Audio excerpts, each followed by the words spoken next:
Sebelum melanjutkan, jangan lupa subscribe dulu. Terima kasih.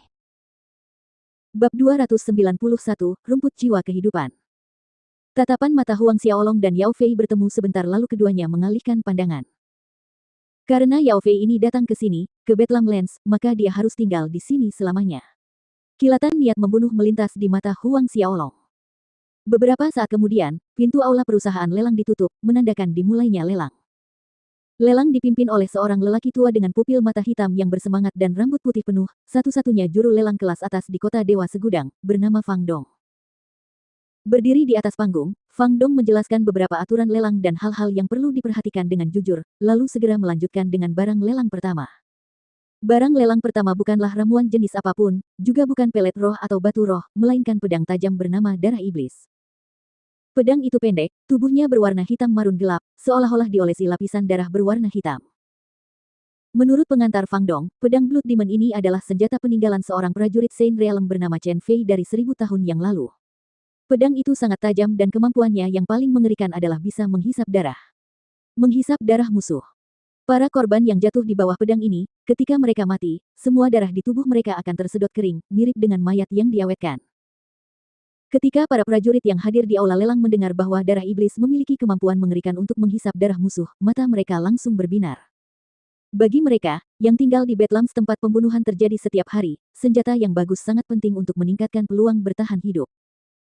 Akan tetapi, saat Fang Dong mengungkapkan harga penawaran untuk pedang itu, sebagian besar prajurit di bawah menarik napas dalam-dalam. 50 juta. 50 juta koin emas, dan itu hanya harga awal. Meskipun bagi beberapa pasukan dan keluarga besar jumlah 50 juta tidaklah banyak, namun tetap saja tidak seperti kerikil di gunung. Tepat saat suara Fang Dong berhenti, sudah ada orang yang menawar 60 juta. 60 juta. Bertambah 10 juta dalam sekejap, para prajurit berbalik untuk melihat kamar pribadi 61 juta. Sementara semua orang masih terkejut, suara lain terdengar. 70 juta. Kamar pribadi nomor 6 lagi. Harganya terus naik dan segera mencapai 100 juta. Berapapun harga yang ditawarkan orang lain, tamu di kamar pribadi nomor 6 menaikkannya 10 juta setiap kali. Sepanjang waktu, Huang Xiaolong duduk dengan tenang. Meskipun Blood Demon Cutlass tampak seperti senjata yang bagus, baginya, yang memiliki Blades of Asura, menawar Demon Blood adalah hal yang berlebihan. Pada akhirnya, pedang darah iblis dibeli oleh pemilik kamar pribadi nomor 6 seharga 110 juta.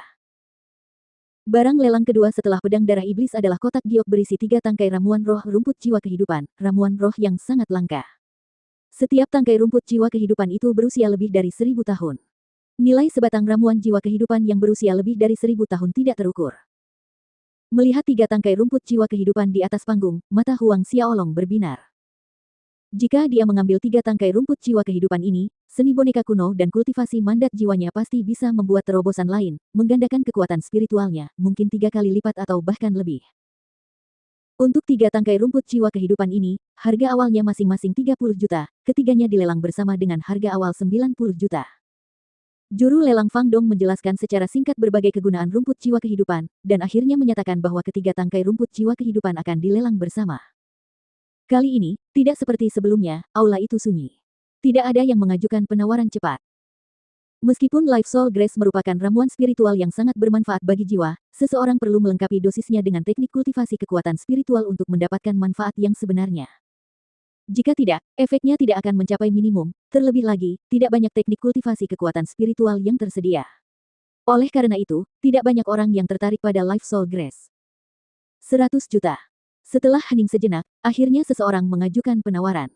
Semua orang di aula menoleh, sekali lagi itu adalah kamar pribadi nomor 6. 110 juta. Terdengar suara kenaikan gaji dari kamar pribadi nomor 7. 150 juta. Kamar pribadi nomor 6.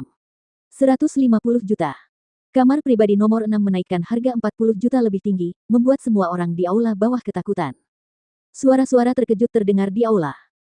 Huang Xiaolong tetap pendiam, tidak menunjukkan ketidaksabaran untuk ikut campur. Namun, pada harga 150 juta, kamar pribadi nomor 7 menjadi sunyi. Jelas bahwa ahli di dalamnya tidak merasa 3 tangkai rumput jiwa kehidupan bernilai 150 juta, meskipun langka. Ada lagi yang mau menawar dengan harga lebih tinggi. Hening sejenak, juru lelang Fang Dong mengamati kerumunan dan bertanya. Yang diterima Fang Dong hanyalah keheningan. 150 juta, sekali. Melihat tidak ada yang menjawab, Fang Dong pun menyatakan. 150 juta, 2 kali lipat. Ketika orang-orang yang hadir mengira tidak akan ada yang menawar, sebuah suara tiba-tiba terdengar, 160 juta. Orang-orang tercengang, menoleh untuk melihat sumbernya. Huang Xiaolong, yang ingin menawar, juga terkejut, karena orang itu adalah Yao Fei. Huang Xiaolong mencibir dingin, dia tidak menyangka bahwa Yao Fei juga akan tertarik pada 3 batang rumput jiwa kehidupan ini. 170 juta. Suara Huang Xiaolong terdengar. Mendengar suara Huang Xiaolong, Yao Fei berbalik, 2 pasang mata saling menatap dengan penuh kebencian. 180 juta. Yao Fei mengajukan tawaran, matanya yang penuh dengan embun beku menatap tajam ke arahnya. 190 juta. 200 juta. Suara Huang Xiaolong dan Yao Fei saling bersahutan di aula lelang, masing-masing menaikkan tawaran sebesar 10 juta setiap kali, dengan cepat menaikkan harga menjadi 200 juta. Saat ini, kamar pribadi nomor 6 telah berhenti menawar. Orang-orang di aula tercengang saat setiap ahli mencoba menebak identitas Huang Xiaolong dan Yao Fei. Lagi pula, sebagian besar kekuatan besar tidak bisa begitu saja mengeluarkan 200 juta hanya untuk menawar 3 batang rumput jiwa kehidupan. 210 juta. Mendengar Yao Fei menaikkan harga penawaran menjadi 200 juta, Huang Xiaolong berteriak, tidak terganggu. Niat membunuh yang kuat terpancar di mata Yao Fei, jari-jarinya mencengkeram telapak tangannya, namun perlahan-lahan mengendur. Anehnya, Yao Fei tidak meneruskan tawarannya. Akhirnya, Huang Xiaolong mendapatkan 3 batang rumput jiwa kehidupan seharga 210 juta koin emas.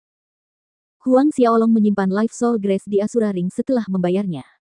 Matanya menatap Yao Fei tanpa banyak ekspresi, dia secara alami dapat menebak apa yang Yao Fei rencanakan. Kemungkinan besar, Yao Fei berencana untuk membunuhnya setelah pelelangan, mengambil Life Soul Grace pada saat itu sama saja. Setelah Life Soul Grace, sekitar 20 item dilelang. Setiap item langka dan berharga dan suara-suara penawaran terdengar tanpa henti di aula lelang, tetapi meskipun demikian, baik Huang Xiaolong maupun Yao Fei tidak menawar apapun lagi. Selanjutnya, barang lelang kita adalah batu roh kelas 1. Setelah menyegel kesepakatan untuk beberapa kayu roh, Fang Dong memperkenalkan barang berikutnya. Batu roh kelas 1. Mata Huang Xiaolong berbinar. Akhirnya, mereka membawa batu roh kelas 1, ini adalah tujuan utama Huang Xiaolong menghadiri pelelangan kota segudang dewa ini. Nilai dan kegunaan batu roh tingkat 1, saya yakin semua orang di sini sudah tahu dan saya tidak perlu menjelaskannya. Kali ini, totalnya ada 59 buah batu roh tingkat 1, harga penawarannya mulai dari 500 juta. Suara Fang Dong terdengar di aula. 500 juta. Banyak ahli di balai lelang tidak dapat menahan diri untuk tidak bergidik ketika jumlahnya disebutkan. 500 juta dianggap harga yang sangat tinggi di Bedlam Lands. 600 juta. Pada saat ini, suara Zhao Chen datang dari kamar pribadi nomor 9. 600 juta. Aula lelang langsung hening mendengar suara Zhao Chen.